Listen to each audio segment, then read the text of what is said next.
Hello to Victoria Crosby. How are you today? G'day, Ruben. I'm very well. Thank you for having me on. Thank you. Let me chat to you today. So, can you tell me roughly how long have you been a singer-songwriter for? Oh my goodness. Well, I'm almost 300 years old now. No, I'm about 44, would you believe?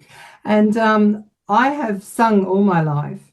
And I remember writing songs when I was pretty small. Um, but I've spent the last 20 years kind of building a life with my husband and building a business. And I had parked a lot of that, while we focused on that sort of family building stuff. And it's only recently that I'm getting really back into it and having an absolute ball getting back to music. So, what made you become a country singer? I'm from the bush, so I live in a place called Mareeba now, which is far north Queensland. But originally, I am from about 3 hours even further west, a really little town that's only got a couple of hundred people in it. And my family are all mostly from Cape York, which is Which is really, really regional. Um, so that's kind of the music that, we were brought up with, the likes of Dolly Parton and Tammy Wynette and Willie Nelson and Kenny Rogers. So although I'm pretty eclectic and I like to listen to a lot of different music, that's the sort of music that I like to write and sing. so. What was it like going into the recording studio? Well, what's been really fun about it is I've got a recording studio here at home. So I've been able to lay all of my vocals down after I've written a song. And the way that my process works, I come up with the lyrics and I come up with the melody and I can play guitar enough to be able to, come up with the sounds for it. But then I've been working with several different producers over in Nashville, in the States, and they build all of the music around what I give them. And then from there, I lay my vocals down and they do all the mixing and we end up with the finished song. So, can you tell me more about your debut single called "North of the Range"? Yeah, sure. So it's my first one. And it's probably one of the ones that is so close to my heart because it's about my dad's family. It features like my granddad and my grandma and my dad as well. And it's all about their connection to Cape York Peninsula, which is the pointy bit on Queensland. And my dad's family have been up there for generations and generations, going right back to early pioneer days. So that's what the song's about, family and basically home. So, where did you get your inspiration from? Oh, definitely my local area and where I've been raised and grew up. A lot of my songs are connected to experiences that I've had, whether, as a young person or growing up. And I kind of need that. I need something to trigger that in me, to give me inspiration. If you ask me to write a song about, such and such, I'd find that really hard. I need to be able to connect with it to be able to do that. So, are you going to plan any more releases single-wise soon? Absolutely. I've got I think it's another 5 singles coming out over the next 6 months. And then that will lead into an album at the end of the year or in January of the next year. And I've already started writing songs for my next one as well. So no plans on slowing down. I'm going to keep going and having some fun with this. So, but you're looking forward to releasing your debut album soon. Absolutely. All the focus is on that right now. And it's been such a cool experience, actually, because this week I've been doing a fair bit of media around it, and being able to come on a show like yours is just so cool. Blows my mind. Just, this little country person from Mareeba in far north Queensland talking to someone over in the UK. That's pretty cool for someone like me.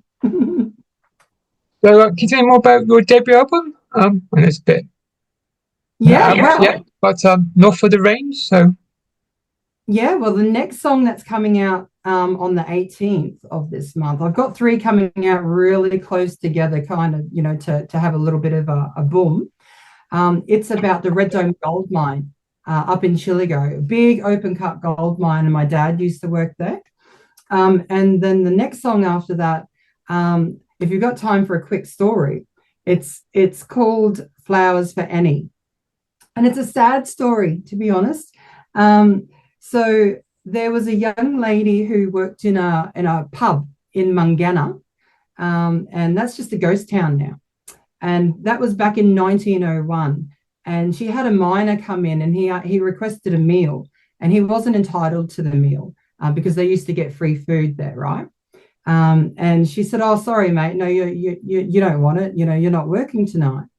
And the really horrible thing is that he went away and he came back and he actually took her life. And how I found out about her, I was up there at Christmas time on my own, and I was walking around this ghost town. And for about an hour and a half. And I had a wonderful time just exploring and looking at all the foundations that are left. And there's a lot of old bottles and old metal basins and stuff like that. Lots of tins. And at the end of it, I sat down on the foundations of one of the buildings, and suddenly all the hairs on my arms stood up and all the hairs on the back of my neck. And I could feel something really horrible had like happened there. I almost felt like someone was watching me. Anyway, long story short, a few months later, I was telling my mum and dad about that experience. And my mum then told me the story about Annie Tracy. And when I told her where I was sitting, she said, "Yeah, that was probably just right near the pub where she lost her life."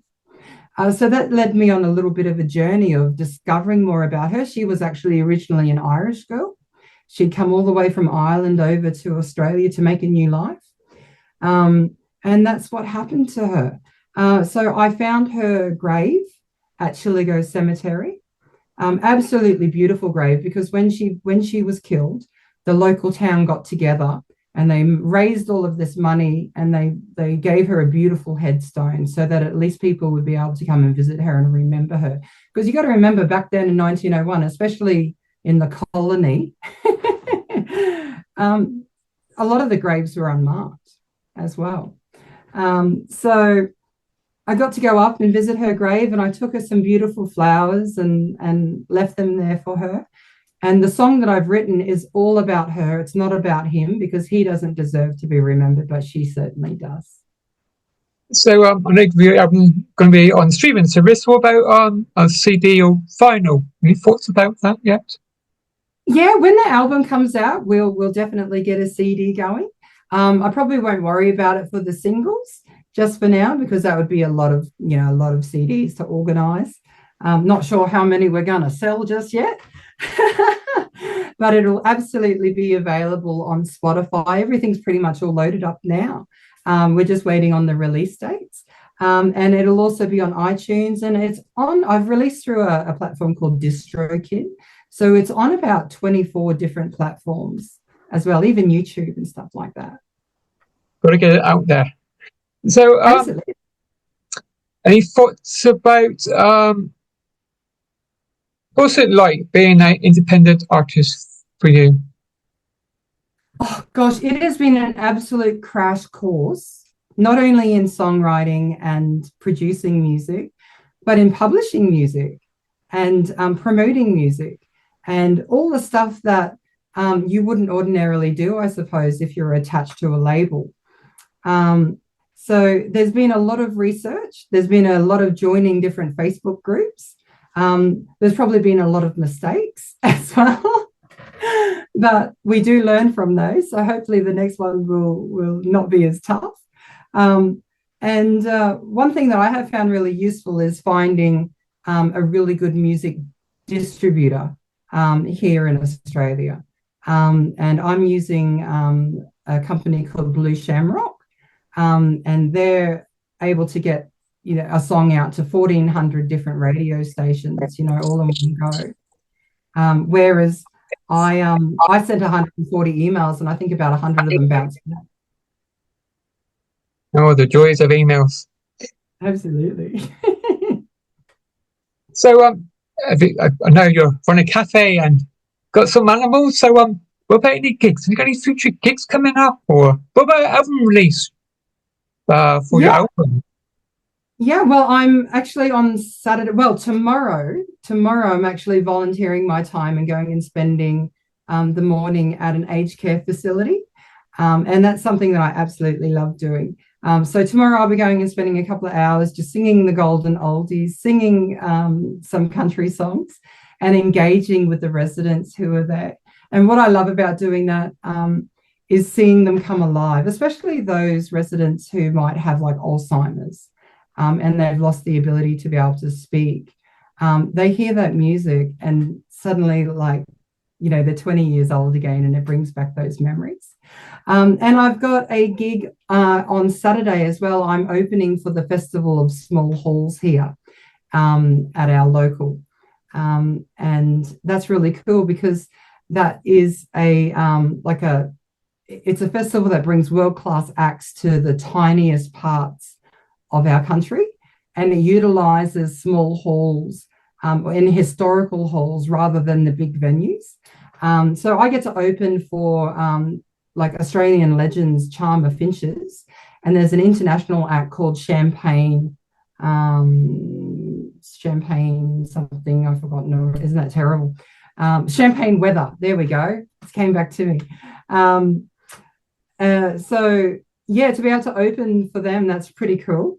But because I do work 7 days a week in my business, it's hard for me to get out there and gig. I don't really spend a lot of time in pubs anymore. I'm kind of on the wrong side of the age bracket of that.